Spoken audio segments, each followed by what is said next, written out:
Have you been waking up every night between 2 and 4 a.m., exhausted, irritable, and gaining weight despite how many workouts you are pushing your body through each week? This episode is for you because that was exactly what was happening to my client Margo, and all of it was starting to take a toll on her emotionally and physically. Tune into this interview to hear how the P4 formula and supporting her hormones helped her to sleep peacefully, release weight, find joy, and feel like herself again. All right, sister, let's dive into this week's episode to start healing your hormones and release the weight.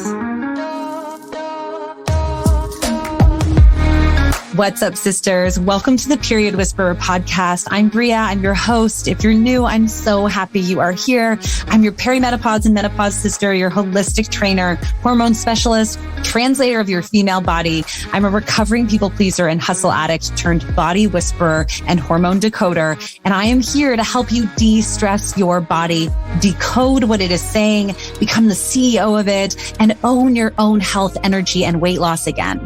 This show is for you, the overwhelmed, overworked, underappreciated step woman who dreams of a body they feel strong, energetic, and sane in. The woman who knows that she shouldn't just wave the white aging flag and believes in a body and life of peace, love, and purpose. But you don't just know how to get there yet. So if you are stuck in your body, your energy, your life, you are in the right spot. Let's lean in and learn what our bodies are saying to us.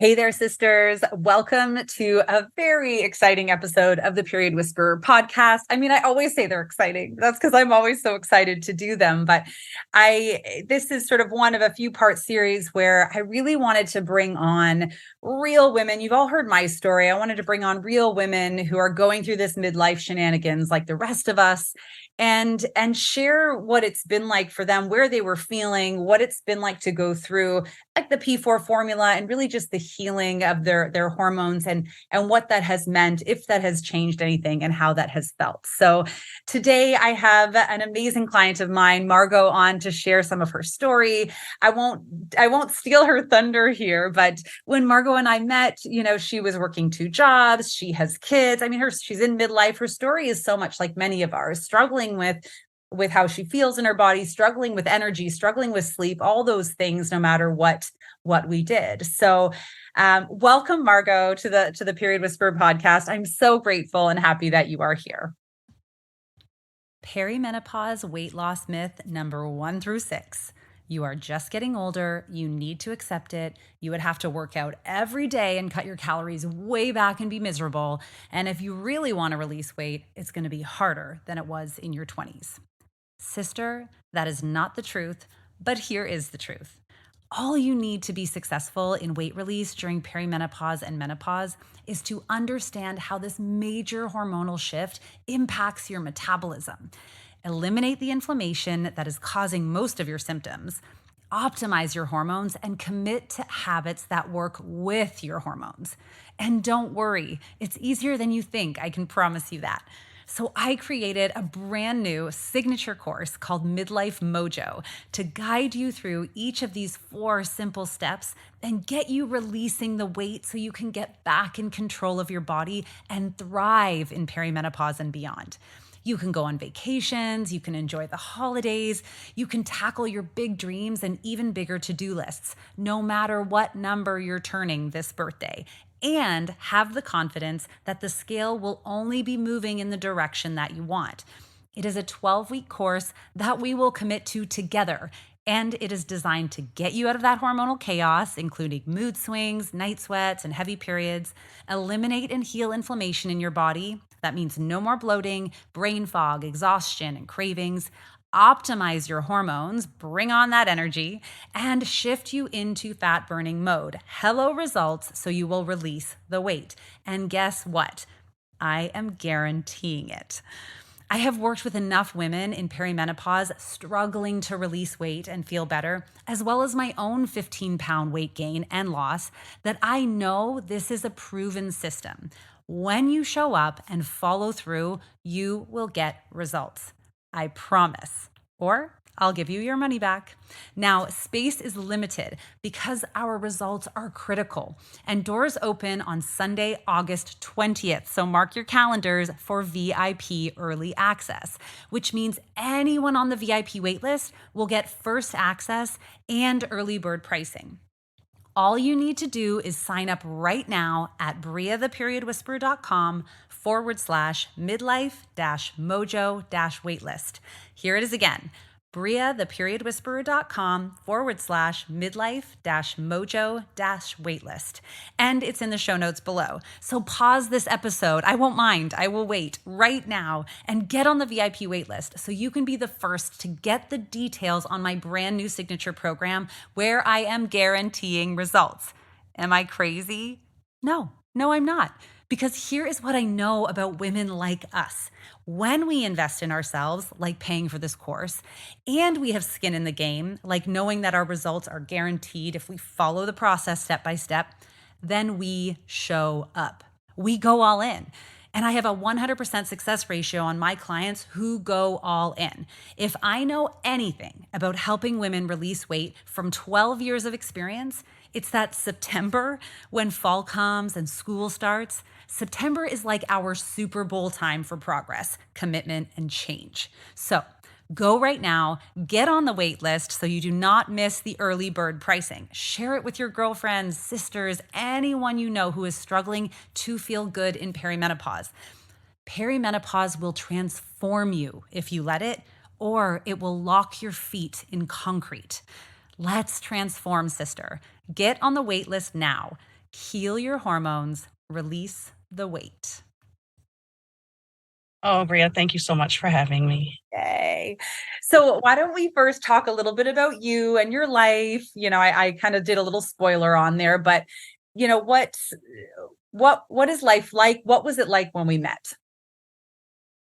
All right. So when we met, and it was probably almost a year ago, pretty close to it at this point, I was 48 years old. I'm 49 now. I was 48. I was always tired. I mean, I could fall asleep anywhere and any time. I was always hungry. The sugar cravings were crazy. The worst of the worst part of it is that I would wake up every night at about 3:00. And sometimes I would have these horrible headaches at 3:00 in the morning, and it would just cause a whole slew of events then. And just the not sleeping, the feeling and working 2 jobs didn't help because I was always so tired all the time. So I didn't have any time for anyone else. It was it was a struggle to do everything. Yeah. And then the weight gain, I never had a problem with weight. And all of a sudden, 5 pounds comes on, and then another 3, and then another 2. And then next thing you know, none of your clothes, COVID didn't help that either. Then, your clothes don't fit and you felt like crap. You go into your closet and look at all these things that don't fit, which is a horrible mindset to have also. So it was a terrible time. And it just then causes depression and makes you feel gross about yourself. So, and it doesn't serve anyone. It didn't help anyone in my family the way I was feeling. No, I feel so much of what you're saying there. And it really becomes, we were talking this kind of negative spiral. Like when you're lying awake at night, that's now what you're thinking about. And then you're frustrated. And then the next day you're more tired and you already feel behind on everything. And then when we're tired, I don't know about you, but we often pick on ourselves. I feel like we pick on our bodies, we pick on ourselves, we pick on we're not good enough. We're not, doing enough, all of these things. Is that what you felt too? That was exactly what I felt. And no matter what I did to try and lose weight or make myself feel better, where that was, going to 6 more spin classes a week or hitting the gym even earlier and dragging myself to anything that I thought in the past made me feel better and feel more confident, it didn't work. Because you were always pretty active, right? Did you instruct or you were into fitness most of your life? Were you an athlete? I was I did play college softball at Ohio University. So yes. And then I also teach 3 spin classes a week. I mean, I go to yoga. I mean, I dove more into yoga this past year than ever before. Yes. But yeah, lifting weights. And now they say, at this time in your life, you go down that rabbit hole of the internet that tells you everything that you should do, that nothing works. Yeah. of you need to lift more weights, you need to work out harder, you need to do this more. And it was just everything I did was exhausting. Mm. I think that's, not to say it's any harder or easier for anyone, but that's a really confusing thing for women who have always been active and have always managed to feel good in their bodies because of their activity levels. When all of a sudden the activity isn't working or you're going backwards, it's a really frustrating, stuck feeling, isn't it? Oh, it's a super stuck feeling because, in the past you would just not eat something for a week and do an extra workout and lose all the weight you ever needed to. Uh, But in this time in our lives, that is not how it works anymore. I always say it's because youth is forgiving, right? Like I don't know that we should have been doing it that way all along, but our bodies, like they'll adapt so quickly when we're young. And then it's almost like it hits this midlife and it's like, you know what? I've had it up to here with how you do things. I don't like it, never did, and now I'm not doing it. I'm not doing it anymore. Exactly. That is exactly it. Do you remember what you were feeling when you were laying awake at night at 3 a.m.? Because that was my window too. Between 2 and 4 a.m., I would wake up either in a sweat or just with this spinning mind. Like, do you remember what your actual thoughts were? Mine was the spinning mind. It was what do I have to do today? Oh my gosh, did I get everything done? And then I need to go to sleep. Maybe why can't I go to sleep? It's everything just would go through my head and nonstop. And all I wanted to do was go to sleep. So you try and talk yourself into sleep and you try and get up and walk around or do anything just to fall back asleep. But then your mind starts going again and it's not going to happen. No. Sleep's a funny thing like that. It's like the more you force it, the more it slips away from you. Mm-hmm.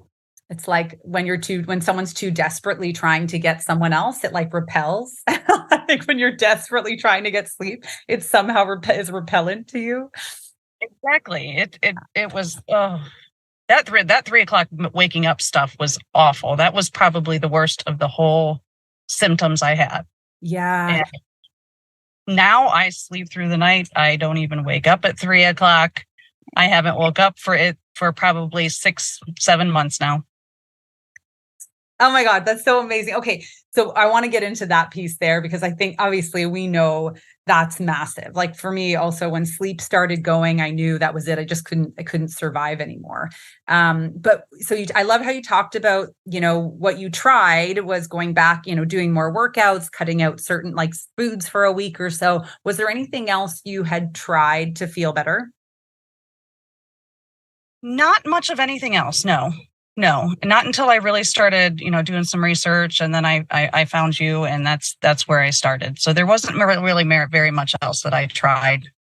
That's a lot. I mean, that's the message we get, right? Move more, eat less. Move more, eat less. So that's what you were doing. That's what I was doing. It wasn't working. So when we met, I think this is an important question. Was there anything that I suggested to you which kind of surprised you or felt like it was not at all what you were used to hearing or that made you uncomfortable? I think the strangest thing you said was about yoga and what is it that you 80% something in your mind, just the breathing, the breathing through things, the clearing your mind. It was don't go out and run 10 miles, just go to yoga. And once I started going to yoga and clearing my mind and listening to what my body was saying, because that's what yoga is. Yeah. Everything changed. I love that. I just got shivers when you said that.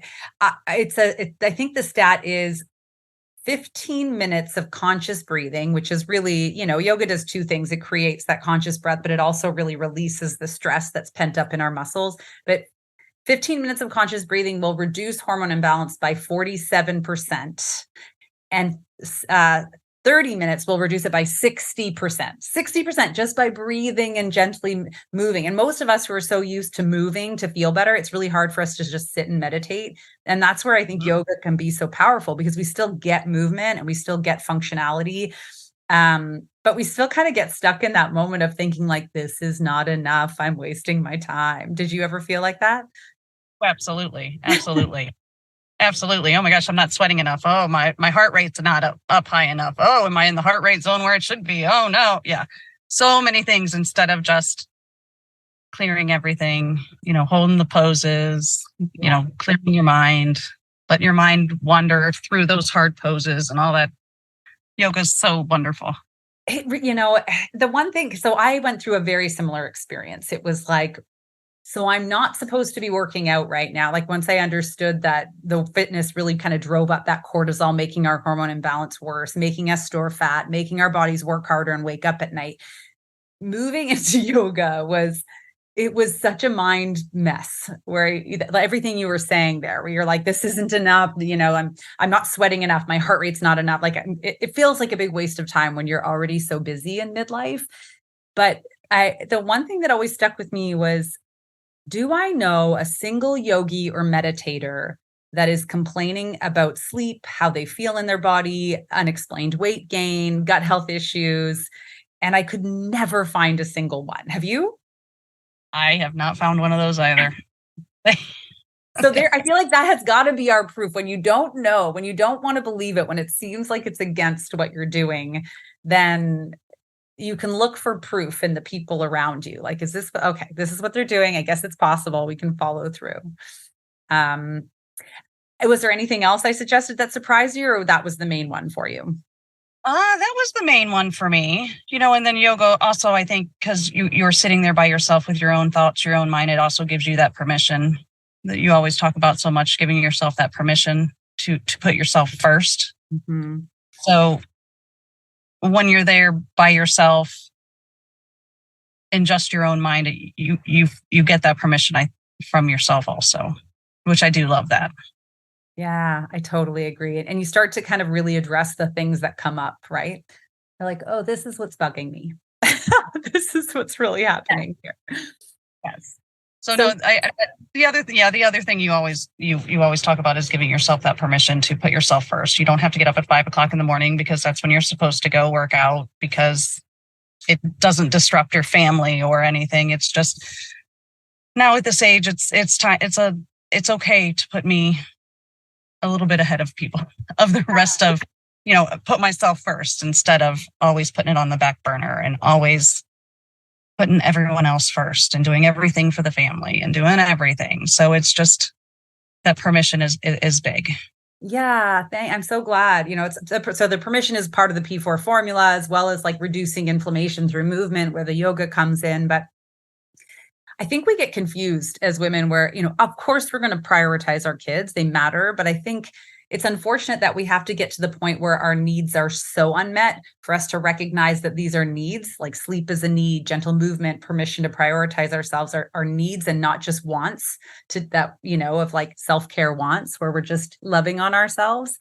But it takes us to get to that point where we recognize like, okay, if I'm not able to sleep through the night, I'm not able to support my kids or be there for them anyway. So I really need to prioritize this piece. How has having more energy, like yoga, sleeping better through the night, how has that allowed you to, get back into prioritizing your kids, supporting them as well? How has prioritizing yourself helped you, still be there for your kids? Well, I'm not as grumpy as I was. So that's always a good thing. The mood swings have also, since I've started putting myself first, the mood swings aren't there. So that's huge. I'm not yelling at them and then getting in the car and thinking, oh God, what did I really just yell about? Right. Then the shame spiral. What was so awful that because I would fly off the handle. Like it was, my temper was short. So being able to do that now, everyone, they want to be around me now. So I guess that's a good thing. I love that. Yes. So, actually, let's bring it back to that. So the things that you in the beginning, you weren't sleeping well, you were gaining weight, you were exhausted all the time. You could fall asleep at any point in time. You were, moody and frustrated. And I've already heard you say like what you're feeling now is consistent energy. You're sleeping through the night. I'll let you say it. Tell me how you're feeling now these days in life. I feel good. I feel good. I sleep. I'm not moody. I don't have hot flashes. I get warm every now and then, but it's not a hot flash. Everything feels good again. Before I started the P4 formula, my gut was always not, I just didn't feel good. I didn't feel like I was, and you said, is this how we're supposed to feel the rest of our lives? No, this isn't. So I feel good now. Everything feels like it felt years ago. My stomach is okay, and I don't have headaches like I was getting. And I don't know if, the P4 formulas, it's changed everything. Aw, I'm so happy to hear. I'm so glad you're feeling better. I'm so glad you're feeling better, because that's the piece, right? You start to feel like, I know we get really caught up in weight, and of course we want that weight release, and it always comes. And I know it's come for you too, but when it's almost like at the end of the day, if you don't feel well, it kind of doesn't matter how much you weigh or what clothes aren't fit. If you just don't feel, and on the opposite is when you feel good, you can care less about those things. Do you agree? I totally agree. And once I started with you, I put the scale in the closet, and the only time I get on that scale is when I go to a doctor's office, because it doesn't matter. Yeah. Those darn numbers on the scale don't matter. Mm-hmm. Yeah. If I'm feeling like crap, it doesn't matter. It doesn't matter if I'm down 20 pounds and I feel like crap. I feel like crap. Yeah, absolutely. And on the opposite is true. If you feel great, it really becomes less relevant, right? If you feel great, your libido's up. If you feel great, you have more energy. If you feel great, you're doing the things, having a good time, connecting with your kids. So it always comes, the scale will always change, but it kind of matters less at that point, which I think is the goal here. I would totally agree. It's not about the numbers on that scale anymore. No, I love that.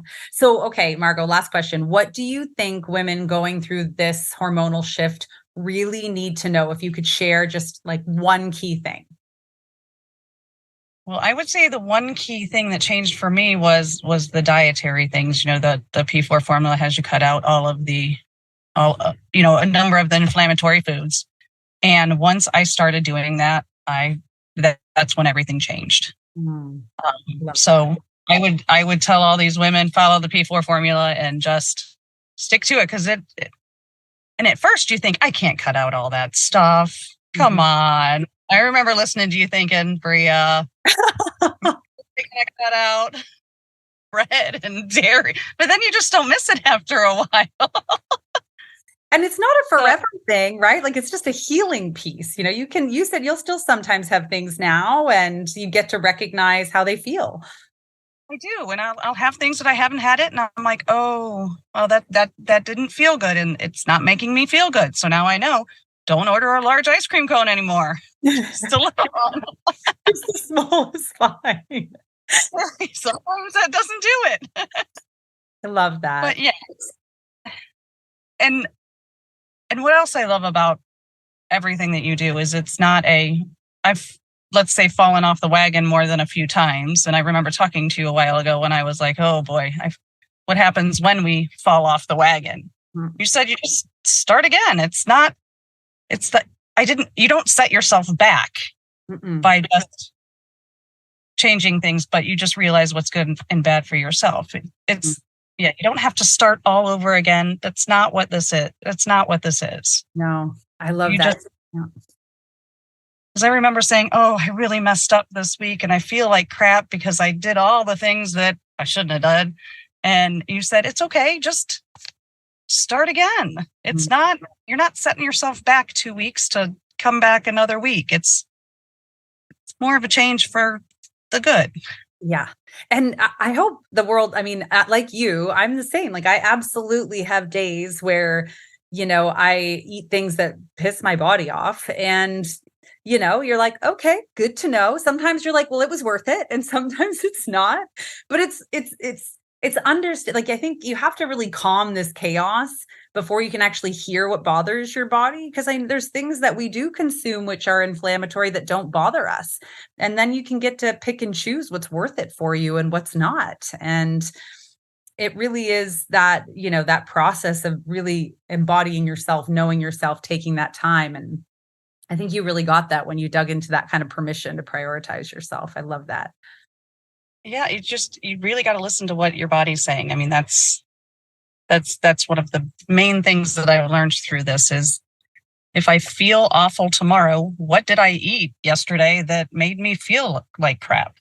Yeah. What did I eat that my body said, no. And then either don't eat it or, live with the consequences. And I don't want to live with the consequences anymore. We do this as teenagers too. You're teenagers, you're like, am I going to do this naughty thing or not? And you do it and you pay the consequences, and you don't. But, these are just the lessons that we get to learn as we grow. And it doesn't necessarily change because we're in our 40s. Margo, I'm so happy you're feeling better. I'm so great we've connected. I really, really appreciate you being here today and taking time out of your summer. And I'm so excited to continue our journey together. So thank you for everything, and cheers to you for feeling amazing. Thank you.